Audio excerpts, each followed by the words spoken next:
Wassail, Lightworkers and Healers. Okay, so this is the full moon in Gemini reading for you. As we've got 2 weeks now, this is the last phase before this solar eclipse with divine masculine energy, and that is really going to affect the way you work with people, the energies that flow through you, how people ground, how you push energy through clients. Okay, so this is quite an exciting time of year for you. So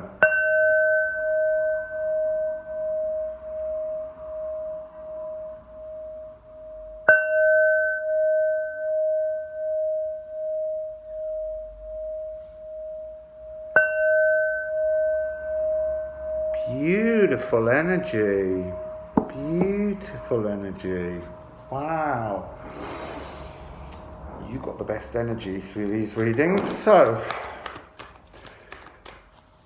there's a lot of activity in Capricorn, and we're heading towards Capricorn just after this full moon ends and we get the eclipse. So, there's it's chock-a-block with planets there. So, the energies around there are massive. You've got, as I said last time, you've got Mars and Uranus pulling outside. You've got Venus just down here pushing energy. Sirius of the sacral is pushing through.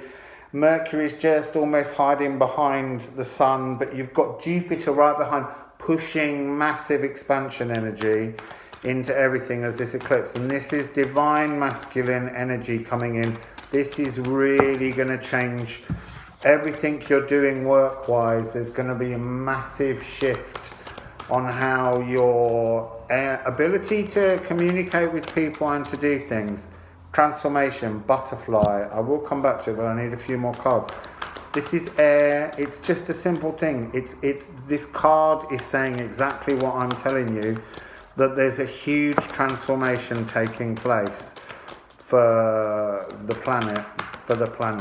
Okay, and it's got the moth. This is that. That's what you're leaving. That's what's going away. That sense of flying towards the sun and hitting it hard because it was too raw, too masculine. This is divine. You've then got Dyer is the other one. Earthing yourself. Divine feminine energy earthing. That is beautiful. So, the start energy that you've got is air, earth. Transformation of the old ways. And then divine feminine energy grounding, because the divine feminine energy wouldn't touch the raw masculine that's been in the earth grid for so long. The earth grid is now going to start filling with divine masculine, and the divine feminine, this beautiful deer spirit, can come down and can earth. So healings that you'll be doing are just going to be beautiful. They're going to have a level of completion that you didn't have before. So you do healings with people and then they go out and they walk away, and their cleansing that you've put through them just gets dirty again because the raw masculine energy is there. This is going to be like the entire 3D world's thick molasses is going to be softened, watered down emotionally, because it's the earth and the spirit can work together now for the first time in millennia. So, I don't know why, but I'm getting very excited during your reading. So, healers and light workers, what messages have we got for them for this full moon that's, on the whole, quite a tricky moon because we're heading towards this eclipse. Got a lot going on there. Pingy, zingy cards.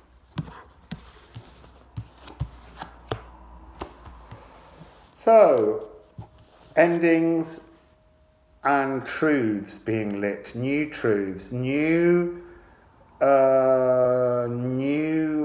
inner battles being achieved.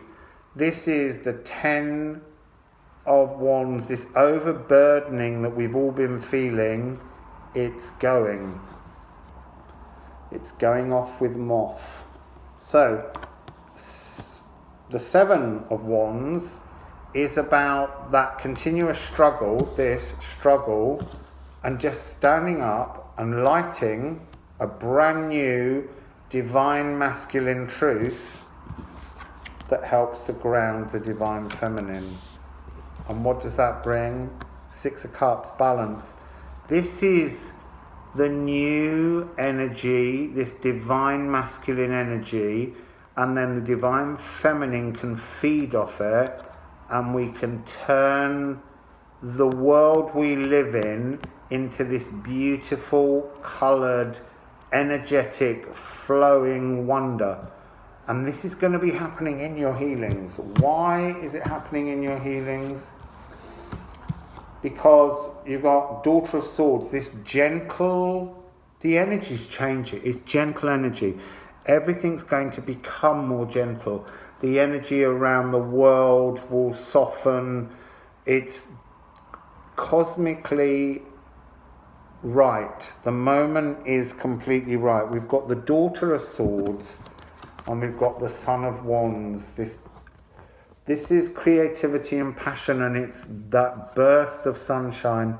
Everything is beginning to transfer into a new, softer energy that comes along with Father of Cups.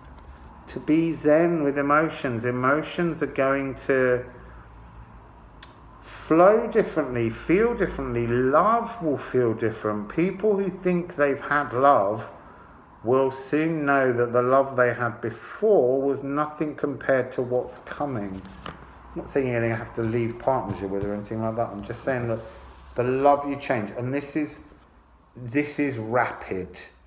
This energy burst is rapid. So we've got the 8 of Wands and the 9 of Wands. This is sequential. It's the natural order of things. This is the wounded warrior, but this time you can climb up to the moon, climb to this. You can reach the divine feminine, because the divine feminine will be coming down much further. So this pathway, this staircase will feel a lot better. The energy of that bowl is still ringing really softly in the air. This is like a new change that's fairly permanent. So be prepared for healing changes. Be prepared to accept these differences of approach. Look, I know I've been talking to you for ages about how you've got to change your systems, but this is the point at which they are changing, okay? So you need to, that's why you've been being asked to think about this a long time, to sort of plan ahead, to lay the right sort of foundations of things. So what have we got here? Beaver Spirit, lay a solid foundation, 6. So what can I say? You've been doing this. Well, I hope you have. This is, Beaver is unlocking dams, recreating flow, building, blocking up other areas. Beaver is the problem solver of the animal kingdom. It's the structural engineer of emotions through all these wands. I mean, look, you've got 8, 9 and 10. This is the materials. Actually, you've got 7, 8, 9, 10. Wow. 7, 8, 9, 10. This is passions, creativity, all being changed so that your beaver spirit can take all this and munch his way through it and undo all the blockages, change things, heal people differently. That's what you're getting. So you've got, I don't know which to pull up first, they're all so beautiful. So you've got the High Priestess, your Earthed High Priestess energy is on the increase. And it's on the increase because your Divine Masculine energy, this 37, this completion, is saying be generous of spirit. You will be generous of spirit because things are changing. You understand the changes. You're rebuilding your life and your practices. This is divine masculine and divine feminine coming in together so that you can ground the divine feminine. And you've got the sun card. I mean, it's an eclipse that's coming. It's divine masculine energy being amplified by Jupiter. You need to take this next period, and this is kind of, I'm being told 2020 all year long, this energy is going to be flooding in and helping you with your healings. So step up to the mark, climb that staircase, step up to the top. And then you have starfish spirit, open to infinite possibility. It's all changing. The cards have been trying to get you to understand this energy for quite a long time now. So it's here. Now it's here. The changes are coming on the 26th. And then all year long, 2020, you're going to be feeling a completely different approach and balance to the light work, the healing. This is the consciousness changing. This is the 144000 energy coming into its own. So do we have any mystical shaman messages to go with this story of the healing changes that are going on, the differences that are going to take place, this divine masculine sun energy? So, divine masculine sun energy, 1919, I would look up 1919, but it's divine masculine purifying. This is energy, and it just said 1212 as I held up 1919. This is balance, it's synchronicities, it's meant to be. This is the change that you've been waiting for. This is a message to you. The upper world really wants you to understand this. You need to see the balance. There's two birds in this image. It's not one, it's two coming together. Divine masculine, divine feminine. You've got to shed the old ways. You've got to remove past them.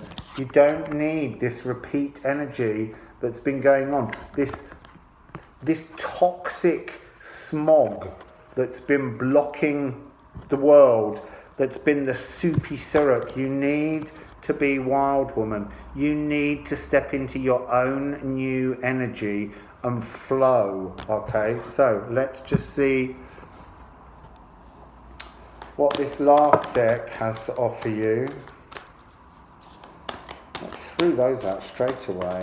Oh, it's got so many. So, Tree of Life, 11, Yggdrasil. This is the energy behind all healing. This is the energy in every molecule. This is the kind of spiraling, twisting, moving energy that unlocks keys to everything. This is what's coming in. You've got Sacred Divinity, 30. This is, the Sacred Divinity, there are two paths. It's not two paths. There are two energies that need to be involved. Divine masculine, divine feminine. That's the energies that you're going to be working with. That's what's coming towards you. Oh my goodness. So it's unmasking a new truth. This is the cosmic truth. This unmasking is going to allow 22. This is 64, which is 10, ending new beginnings. Unmask a new truth. Kundalini will rise. Now, this is safe Kundalini. This isn't the raw masculine Kundalini that comes up and kind of swamps you. This is divine meeting point of divine masculine, divine feminine. This energy is going to be something that you can create in your healings. Earth into that golden energy of the earth, sink people's molecules into it, put the intention in, and this will create energy balance. 68, energy balance. This is, I mean, what a beautiful message to have in a card for healers and light workers, is that sense that you'll be in balance in a way that you've never been in balance, which means you can share that balance with your clients, and that is bringing freedom, yin and yang, balance again. I mean, divine masculine, divine feminine, roaming, rushing, galloping into the new world that's being created next year. So, well, that's very beautiful. So let's just see what these cards have to say as an ending. Do we have one energy to end with? Oh, it just kind of skipped forwards. Okay, so it's fish with the moon. Fish is ordinarily about being caught and being pushed in with the tide and going in the wrong direction, but I'm actually hearing that, you know, cards have to change. Everything has to change in this energy. This is being caught in the new tide and flowing in the right energy. It's interesting, this card was used or turned up with its first new meaning recently, and I forgot that until they've just reminded me. And it was used as a key, a transformative key to get into a new realm. And this is exactly what it is again. Fish is us. It's the people. You know, there's masses of fish in the sea, although there's less because of the way we've been intensively fishing them. But the tides are changing, the fish are flowing in new ways, and it's about coming together in groups and flowing with this new energy. So there's going to be a real joining of emotions, communities, healings. These healings are... The bowl is still ringing. These healings are permanent. They're not like they were. They're not something that needs topping up. This energy change is bringing about permanent healings. It's going to be slow. It's not going to be like an overnight thing. But this transformative balancing energy of masculine and feminine is bringing about permanence. So this need within people to be trapped in sickness will change. You know, we've got these balanced energies that we couldn't achieve before are coming in, and we're all going to start swimming in new directions with the new flow, because it's meant to be. It's so beautiful. Thank you. Have a lovely full moon. Enjoy the run up to the festive season, and really pull that divine masculine energy through you into the ground so that your divine feminine can earth. She's your key to this. So have a lovely time and wassail.